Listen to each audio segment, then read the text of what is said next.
Boxed macaroni and cheese is delicious as is, but I'm trying 3 different ways to make it taste even better.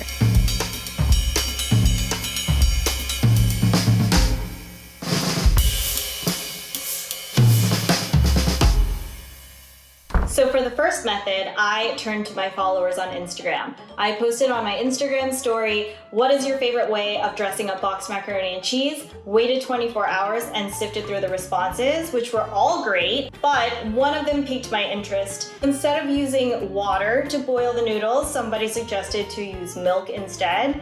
Right now, I am lucky enough to have milk in my fridge. It seems very simple, but I feel like it would make the noodles creamier, because the cheese powder is already so grainy, so hopefully boiling it in milk will make it more rich. So I'm gonna try that. So for method 1, we have just 3 ingredients really. Macaroni and cheese, the milk, and some butter.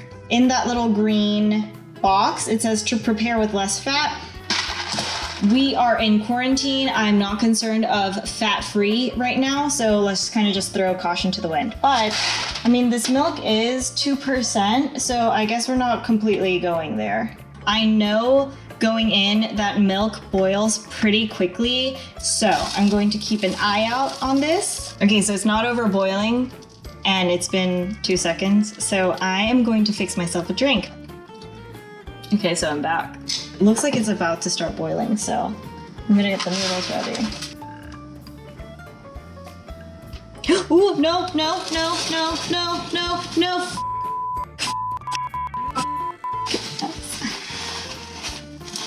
Remember when I said... So, I'm going to keep an eye out on this. And then it would be really difficult to clean up. This better be worth it, y'all.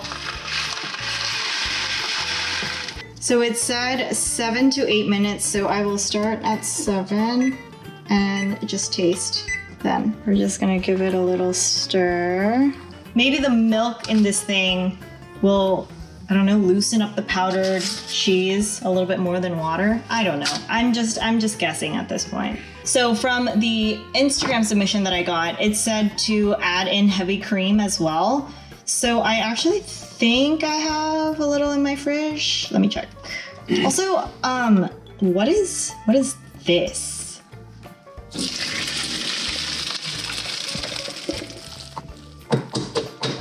Cheese sauce mix is going in. Okay, so now I'm gonna add in this heavy cream. Just a little splash. Yeah, a little splash. Okay, that seems like it'll loosen things up a bit. Oh, but you know that it's good macaroni and cheese when it sounds like this. All right, I'm gonna plate and then I'll see you in a bit.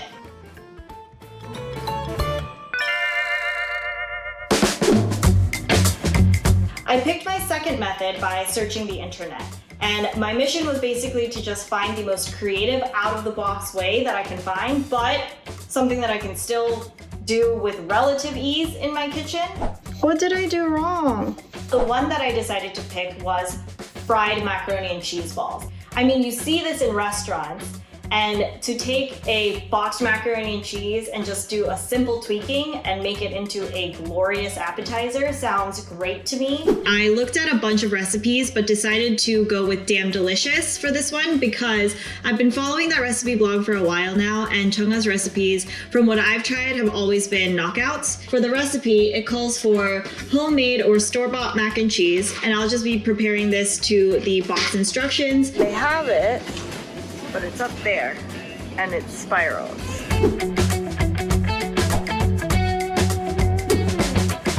Now that the macaroni and cheese is done, I am going to chill it before I fry it.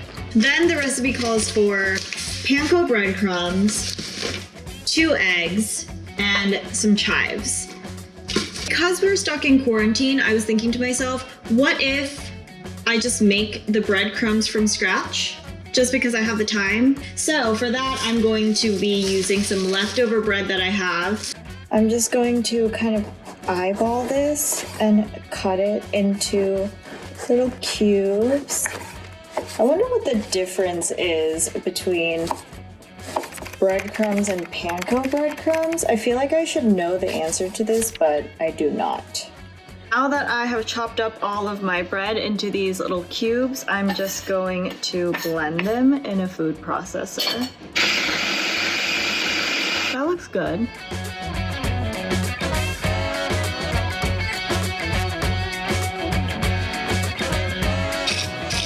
Yeah, that sounds like it's definitely ready. It's been 3 hours now, and the boxed macaroni and cheese should have been chilled all the way through. All right, let's start assembling these balls. Okay, so that's one ball. From the recipe, it just said to chill for a few hours and then form it into balls. But like right now, the noodles are like kind of like falling apart as I'm going. And then put in the milk. Ooh, and noodle down. And then the breadcrumbs. How is it falling apart like this? What did I do wrong? I'm gonna just try to put some flour in with the other ones and see if that works. I don't know, man. Okay, let's try this one. Not disintegrating. Okay. Now, okay, we have no separation, which is good. I'm kind of proud of myself for finding a makeshift resolution to this. I don't know if it's actually gonna pay off in the end. For the last two, I kind of want to take the homemade breadcrumbs, put them aside, and try it with the store-bought one, just to see if there is a drastic difference. Basically, this one is the closest thing to the actual recipe. It's going in. It sounds good. Ooh, that golden brown color, I like.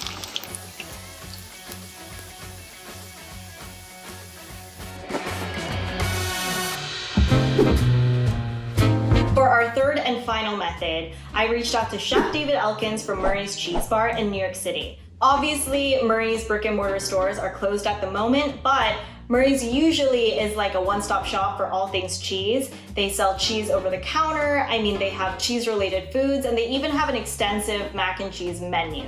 So I decided to hop on a Skype call with Chef David and see what he recommends me doing. What are your thoughts about boxed mac and cheese? It's acceptable, especially in times like these. I mean, if you want a taste of comfort food really quick that's shelf stable, I think it's a good option. So now that I've tried the two methods that I told you about, Right. How would you make it? There's always the option to add ingredients in, and my mind goes to a version of our signature mac and cheese that we offer at the restaurant, our French onion mac, which uses caramelized onion and bacon lardons. So you can get all of those ingredients, including the 3 cheeses that we use, which is Murray's Cave-Aged Gruyere, French raclette, and a Stocking Hall cheddar. Those are all available on our website at murrayscheese.com. We're still shipping nationwide.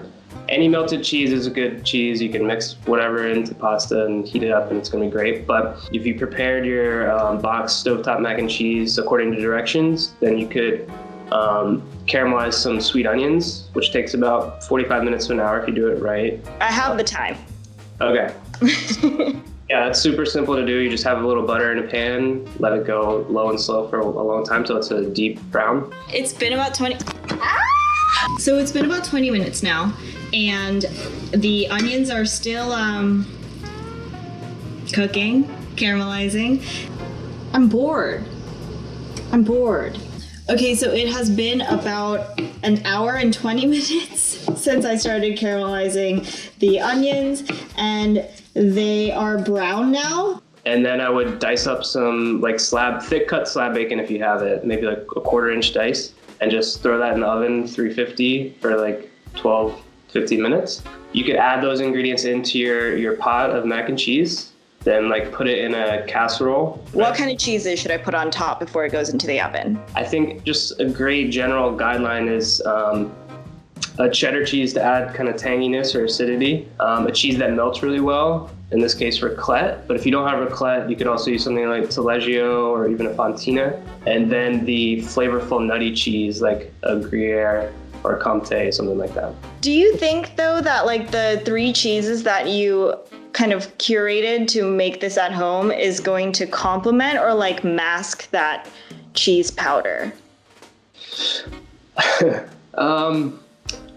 They're definitely gonna mask it if you use enough.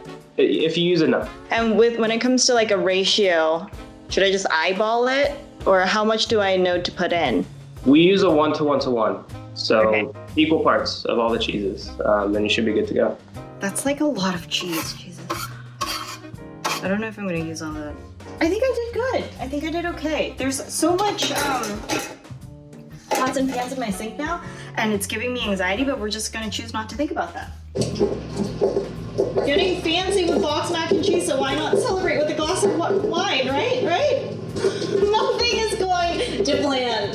Literally nothing. So I would take that shredded cheese and kind of put it on top, and then maybe broil it for like 5 or 6 minutes until it's like bubbly and brown. I just realized, since I'm broiling it at the end, should I put that rack to the closest to the top of the oven, or do I do that later? I'm just gonna go with I'll do it now.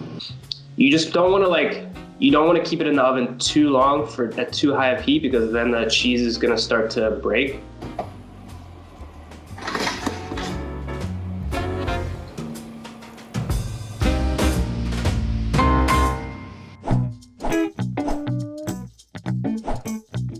So visually, it looks very similar to regular box macaroni and cheese.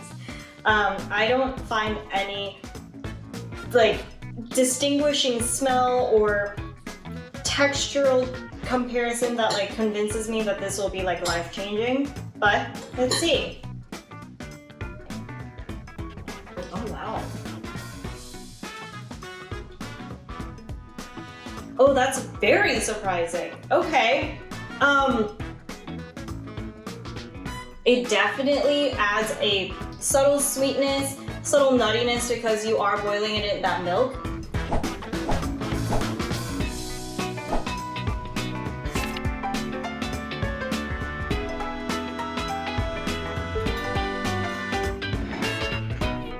Does it taste like macaroni and cheese? No. Does it taste like a restaurant version of a macaroni and cheese ball? Also no. It literally just tastes like bland noodles fried with panko on top. That caramelized onion is everything. It's still got that orange, hue from the box macaroni and cheese.